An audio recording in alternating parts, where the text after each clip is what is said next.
Hello and welcome to the Teapotty Auntie channel. The date is in! Stop the panic and end the total isolation. Seems like fairly good advice. Okay, now this article goes into an enormous amount of data about the cootie and, as the writer puts it, the facts. I am not going to hit you over the head with the facts, because you probably know what they are, and if you don't, that means you really don't want to know, and I'm not going to slam you with them. But I want to highlight a couple of ideas about them, and then we're going to concentrate it into one factor. Fact 1. The overwhelming majority of people do not have any significant risk of dying from the cootie. Okay.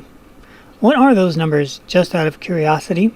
Well, the recent Stanford University antibody study now estimates that the fatality rate, if infected, is likely 0.1 to 0.2%, a risk far lower than previous World Health Organization estimates that were 20 to 30 times higher, and that motivated, of course, the isolation policies. Now, in New York, we all know New York City has been the epicenter of doom and sadness. Not glossing over that. That's just been heartbreakingly bad. They have 700 to 1,000 people leaving planet Earth every day because of the cootie. But what does that mean? Well, let's take a look. For people 18 to 45 years old in New York City, 0.01% of them, or 11 out of 100,000 people in the population, they were the ones that died. Okay, once again, 0.01. Or 11 out of 100,000. So if you're playing the lottery and there's 100,000 people playing, you've got 11 chances of winning. As we've said all the way along, getting this cootie is really, really hard unless you meet the criteria and do you have an underlying condition. If you meet those two criteria, well, then all bets are off and you need to be running scared. Or choose not to, but you're the one that should be. But otherwise, it is the unlucky lottery. Because 11 out of 100,000, those are lottery statistics. It's really, really hard to get it. And you don't want to get it. That's why it's the unlucky lottery. On the other hand, people age 75 and over have a death rate of 80 times that. Don't they just in general? Over 75? I mean, come on, life expectancy is what? Well, who knows? This cootie's going to jack that number over.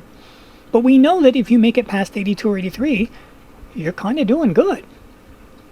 Okay, so people are falling off the planet from this point on. And I'm not trying to deride those because, the president is like 74, 75, and he's acting, well, many would say he's acting like he's 5, but then there are other people saying, oh, he's acting like a billionaire who won the presidency. So there you go. But anyways, it's as hyper as a bug. And then you've got Joe Biden, who's a couple of years older, and sadly that man is on the way out. Sadly. Nobody likes to see that, and the fact that they're putting that in the national spotlight. Oy. Oh well, what you gonna do? That's on them. So, on the other hand, age 75 and over have a death rate of 80 times that. For people under 18, the rate of death is 0 per 100,000. Sorry if you're under 18 and you get the cootie. And they know this. Boy, do they know this. Because you see them acting fools all the time. But they're carriers.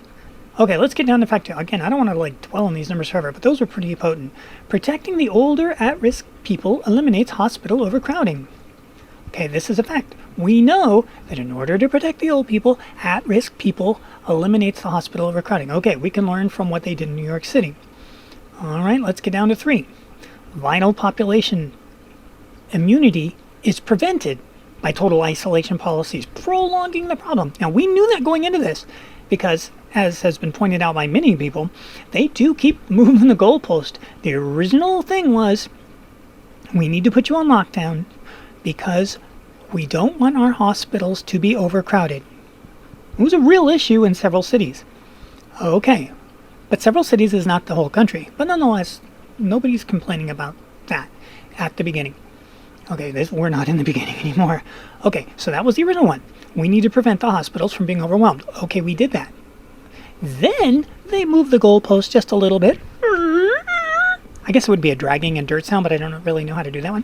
Anyways, so they moved the goalpost again, and now this time, instead of it being protecting our hospitals from being overwhelmed, no. Now it was to flatten the curve. Okay, then we did that. And then those little elves, they got out there and pushed the goalpost again. And now it's ranging from we need to prevent people from dying all the way to that guy with the drones in his state saying, if this protects just one person and saves their life. Dude, we do not want a government based on a mentality of if it just saves one life, we will never be able to drive again. We will never be able to have 2 scoops of ice cream again. And the list goes on and on and on and on, because it turns out the human body, it's really easy to break and make not work anymore, also known as die. So they just keep moving the goalpost. So 3, vital population immunity, the herd immunity is being prevented. We knew that at the beginning because we wanted to protect the hospitals. We knew it when we said we want to flatten the curve. But now they're just being stubborn. Okay. 4, people are dying because of other medical care is not getting done due to hypothetical projections. Oh, and were they off?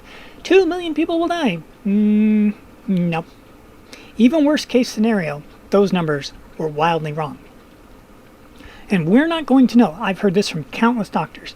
We're not going to know until retro studies are done, because you need the whole ball of wax to evaluate whether or not the lockdowns made any difference whatsoever.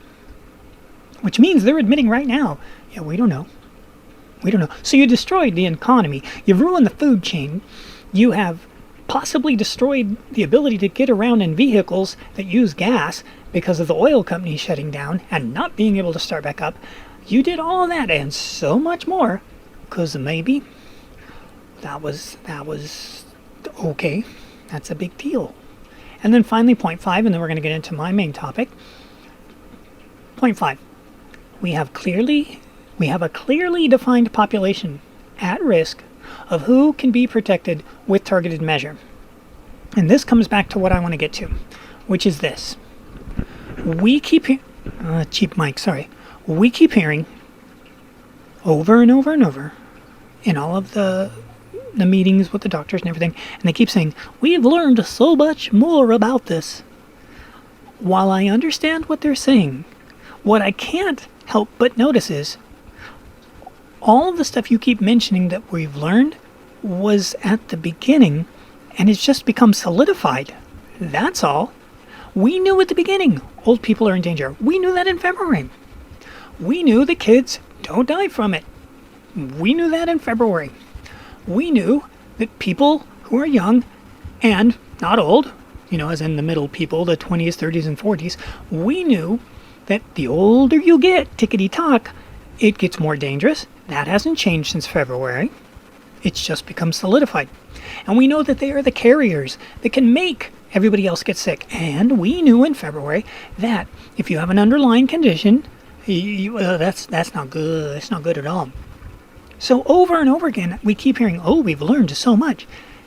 All we did was learn that person over there saying the sky is blue, and you can do the whole spectrum analysis, and in the end you go, and it turns out the sky is blue. Yeah, that's what we've been saying all day long. Thanks for catching up.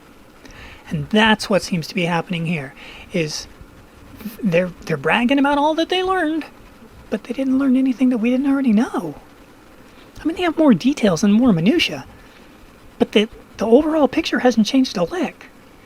And it just kind of bugs me that here they are. So I'd say the one thing that we learned was that it is the unlucky lottery. And if you get it, it's so not fun. If you get it in a bad way. Look at how many people have gotten it and they didn't even know they had it. There are reports out of LA, I could show you. There are reports out of San Francisco, I could show you, where they're talking about how many people really have it compared to confirmed cases. And what they're saying is, and again, some of us have been saying this since February, that way more people out there have it than don't. And they never knew they had it.